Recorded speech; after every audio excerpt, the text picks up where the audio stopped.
ہزاروں سال پہلے کی بات ہے، کسی سلطنت پر ایک بادشاہ حکومت کرتا تھا۔ اس کی سلطنت بڑے وسیع رقبے پر پھیلی ہوئی تھی۔ اس کا ایک نہایت خاص وزیر تھا جس پر بادشاہ بہت اعتماد کرتا تھا۔ اپنی سلطنت کے بارے میں جو بھی مشورہ کرنا ہوتا وہ اسی سے ہی کرتا تھا۔ ایک دن بادشاہ کے دل میں پتہ نہیں کیا آیا۔ اس نے وزیر سے پوچھا کہ تمہاری زندگی کی سب سے بڑی خواہش کیا ہے؟ وزیر اس سوال پر بڑا حیران ہوا۔ بادشاہ سلامت، میری تو بس یہی خواہش ہے کہ آپ کی خدمت میں ہی میری زندگی گزر جائے۔ بادشاہ اس کی بات سن کر مسکرایا۔ مجھے تمہاری وفاداری پر پورا یقین ہے، اس لیے اس بات کو رہنے دو۔ مجھے اپنی زندگی کی سب سے بڑی خواہش بتاؤ۔ وزیر تھوڑی دیر خاموش رہا اور پھر عاجزی سے بولا، بادشاہ سلامت، آپ ایک بہت بڑی اور شاندار سلطنت کے سلطان ہیں۔ مجھے آپ پر بڑا رشک آتا ہے اور کبھی کبھی میں سوچتا ہوں کہ اگر میں آپ کی سلطنت کے صرف 10ویں حصے کا ہی مالک ہوتا تو کتنا خوش نصیب ہوتا۔ بادشاہ یہ بات سن کر بے اختیار ہنس پڑا۔ تم 10ویں حصے کی بات کر رہے ہو؟ اگر میں اپنی آدھی سلطنت ہی تمہیں دے دوں تو کیسا رہے گا؟ وزیر یہ بات سن کر گھبرا گیا۔ بادشاہ سلامت، آپ تو ہمارے سلطان ہیں، آپ کے لیے تو ہماری جان بھی قربان، یہ آپ کیسی بات کر رہے ہیں؟ بادشاہ نے کہا کہ میں بالکل سنجیدہ ہوں۔ اگر تم آدھی سلطنت کے مالک بننا چاہتے ہو تو تمہیں ایک آزمائش سے گزرنا پڑے گا۔ بادشاہ نے کاتب کو بلایا اور 2 فرمان جاری کر دیے۔ پہلا فرمان یہ تھا کہ میری آدھی سلطنت اس وزیر کے نام کر دی جائے، اور دوسرا فرمان یہ تھا کہ اس وزیر کا سر قلم کر دیا جائے۔ وزیر یہ سب دیکھ کر پریشان ہو گیا۔ بادشاہ سلامت، مجھ پر رحم کریں، میں نے تو ساری زندگی آپ کی خدمت کی ہے، میں نے تو آپ کے کہنے پر ہی اپنی خواہش بیان کی تھی، آپ مجھے یہ سزا نہ دیں۔ بادشاہ نے کہا کہ میں تمہیں 30 دنوں کی مہلت دے رہا ہوں۔ ان 30 دنوں میں تم نے 3 سوالوں کے جواب تلاش کرنے ہیں۔ اگر تم کامیاب ہو گئے تو دوسرا فرمان یعنی موت کا فرمان کینسل ہو جائے گا اور تمہیں آدھی سلطنت مل جائے گی، اور اگر تم ناکام ہو گئے تو دوسرے فرمان کے مطابق 30 دن کے بعد تمہارا سر قلم کر دیا جائے گا۔ اب غور سے میری بات سنو۔ پہلا سوال یہ ہے کہ انسان کی زندگی کی سب سے بڑی سچائی کیا ہے؟ دوسرا سوال ہے کہ انسان کی زندگی کا سب سے بڑا دھوکہ کیا ہے؟ اور تیسرا سوال، انسان کی زندگی کی سب سے بڑی کمزوری کیا ہے؟ بادشاہ نے تینوں سوالوں سے تھمائے اور کہا کہ جاؤ، ان سوالوں کے جواب تلاش کر کے 30 دن کے اندر اندر میرے پاس واپس آؤ، تمہارا وقت شروع ہو گیا ہے۔ اب وزیر بیچارہ پریشان، مرتا کیا نہ کرتا، ان سوالوں کے جواب تلاش کرنے کی لگن میں لگ گیا۔ اب وہ تھا تو وزیر، اس نے دارالحکومت کے دانش مندوں، مفکروں اور ذہین لوگوں کو بلایا، اکٹھا کیا اور وہ سوال ان کے سامنے رکھ دیے۔ سب نے اپنی اپنی عقل، سمجھ اور تجربے کے حساب سے ان سوالوں کے جواب دینے کی کوشش کی، لیکن کسی کا جواب وزیر کے دل کو نہ بھایا۔ ہر روز وہ نئے لوگوں کو بلاتا، سوال ان کے سامنے رکھتا، لیکن کئی روز گزرنے کے بعد بھی وہ ایک سوال کا جواب بھی فائنل نہیں کر سکا تھا۔ جو وقت گزرتا جا رہا تھا، اس کی پریشانی بڑھتی جا رہی تھی۔ موت کی تلوار اسے اپنی گردن پر لٹکتی ہوئی محسوس ہو رہی تھی۔ جب دانش مندوں سے بات نہ بنی تو وہ اپنا گھر بر چھوڑ کر کسی فقیر، کسی اللہ والے کی تلاش میں نکل پڑا کہ شاید انہی کے پاس سے اسے اپنی مشکل کا حل مل جائے۔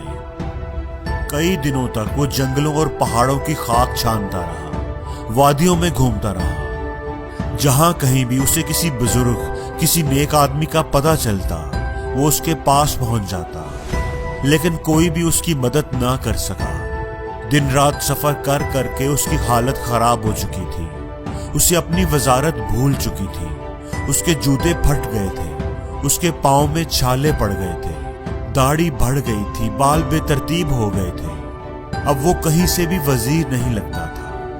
1 مہینہ کتنی جلدی گزر گیا، اسے پتہ بھی نہیں چلا۔ مہینے کے آخری روز اس نے واپسی کی راہ لی۔ اسے یقین ہو گیا تھا کہ آج اس کی زندگی کا آخری دن ہے۔ محل کے پاس پہنچتے پہنچتے اس کی ہمت جواب دے گئی تھی۔ وہ تھوڑا آرام کرنے کے لیے ایک درخت کی چھاؤں میں جیسے لیٹ سا گیا۔ آخر آپ صحیح جگہ پر پہنچ گئے ہیں، اسے ایک آواز آئی۔ آپ کے تینوں سوالوں کے جواب صرف میرے ہی پاس ہے۔ یہ آواز سن کر وہ بے اختیار اچھل پڑا۔ اس کے جسم میں تو جیسے جان آ گئی تھی۔ اس نے پلٹ کے دیکھا، وہ ایک فقیر تھا جو درخت کی چھاؤں میں بیٹھا ہوا تھا۔ اس کے ہاتھ میں سوکھی روٹی تھی جسے وہ پانی میں ڈبو کر کھا رہا تھا۔ اس کے پاس ہی ایک کتا تھا جو برتن میں دودھ پی رہا تھا۔ تمہیں کیسے پتا چلا کہ میں سوالوں کے جواب ڈھونڈ رہا ہوں؟ کون ہو تم؟ وزیر نے پوچھا۔ وہ فقیر مسکرایا۔ اس نے اپنی بوسیدہ سی چادر اٹھائی جس پر وہ بیٹھا ہوا تھا۔ اس چادر کے نیچے ایک انتہائی بیش قیمتی لباس تھا جو صرف بادشاہ کے انتہائی مقرب لوگوں کو ہی ملتا تھا۔ جناب، ایک وقت تھا کہ میں بھی آپ کی طرح بادشاہ کا انتہائی قریبی وزیر تھا، اور مجھ سے بھی وہی غلطی ہو گئی تھی جو غلطی آپ نے کی ہے۔ تو تم بھی سوالوں کے جواب تلاش نہیں کر سکے، لیکن بادشاہ نے تمہیں زندہ کیسے چھوڑ دیا؟ وزیر نے پوچھا۔ نہیں جناب، مجھے ان سوالوں کے صحیح جواب مل گئے تھے، اور بادشاہ نے اپنے وعدے کے مطابق اپنی آدھی سلطنت مجھے دے دی تھی، لیکن میں نے اس سلطنت کے پروانے کو پھاڑ کر بادشاہ کے حوالے کر دیا تھا کہ یہ سلطنت آپ کو ہی مبارک ہو، اور خود اس کٹیا میں آ کر بیٹھ گیا۔ وزیر حیرت سے اس کی بات سن رہا تھا۔ اس نے دل ہی دل میں سوچا کہ یہ کتنا بیوقوف آدمی ہے کہ بادشاہت چھوڑ کر فقیر بنا بیٹھا ہے۔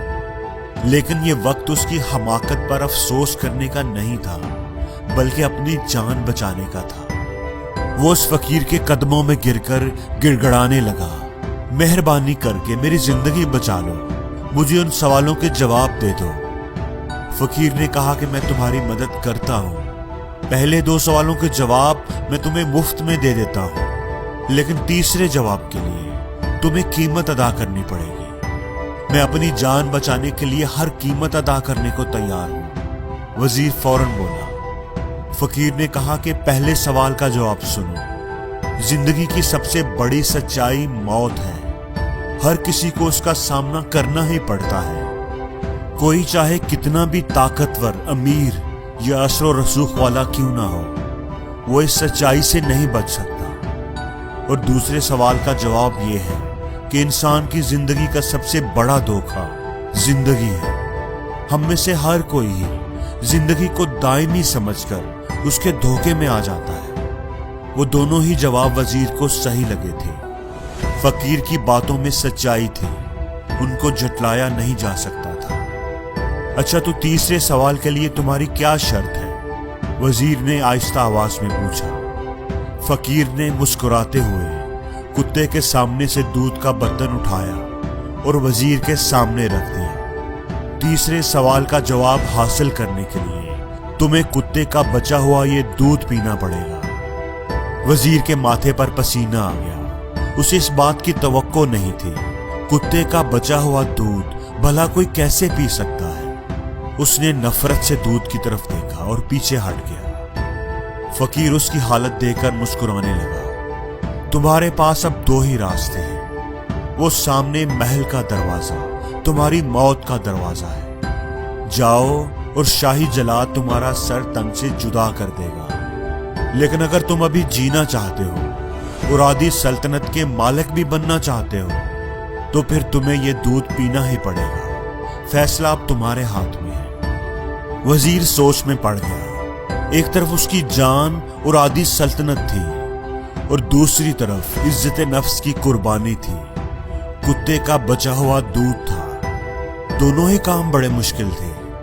کتنی ہی دیر وہ سوچتا رہا۔ آخر جان اور مال جیت گیا اور عزت نفس ہار گئی۔ اس نے وہ دودھ کا پیالہ اٹھایا اور آنکھیں بند کر کے منہ سے لگا لیا۔ ایک ہی سانس میں وہ سارا دودھ پی گیا۔ اب مجھے میرے سوال کا جواب بتاؤ۔ فقیر نے اس کی حالت دیکھ کر ایک کہکہا لگایا اور بولا، تمہارے اس عمل میں ہی تمہارے سوال کا جواب ہے۔ انسان کی سب سے بڑی کمزوری اس کی غرض ہے۔ اپنی غرض، اپنے مطلب کے لیے وہ کچھ بھی کر سکتا ہے۔ کتے کا بچا ہوا دودھ بھی پی سکتا ہے۔ اور یہی وہ سچ ہے جس نے مجھے سلطنت کا پروانہ پھاڑ کر اس کٹیا میں بیٹھنے پر مجبور کر دیا۔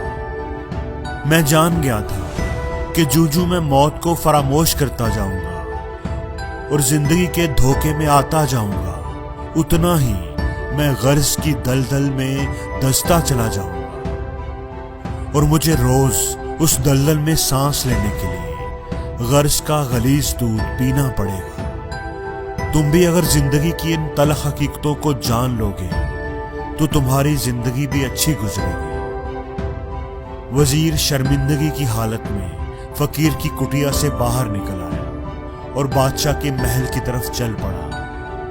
فقیر کی باتیں اس کے ذہن میں گھوم رہی تھی۔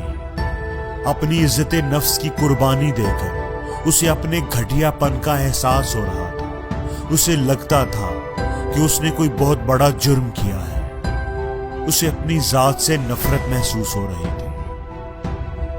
دوستو، اس کہانی سے ہمیں ایک بہت بڑا سبق ملتا ہے۔ ہمیں زندگی کے ان بنیادی سوالوں پر ضرور غور کرنا چاہیے کہ ہم لوگ کہیں زندگی کے دھوکے میں آ کر غرض کے پیچھے تو نہیں بھاگ رہے، ہم کہیں اپنی موت کو فراموش تو نہیں کر بیٹھے، ہم کہیں اس کہانی کے وزیر تو نہیں بن گئے جو اپنی خواہشات کی دلدل میں دھنس کر غرض کا غلیظ پیالہ پینے پر مجبور ہے۔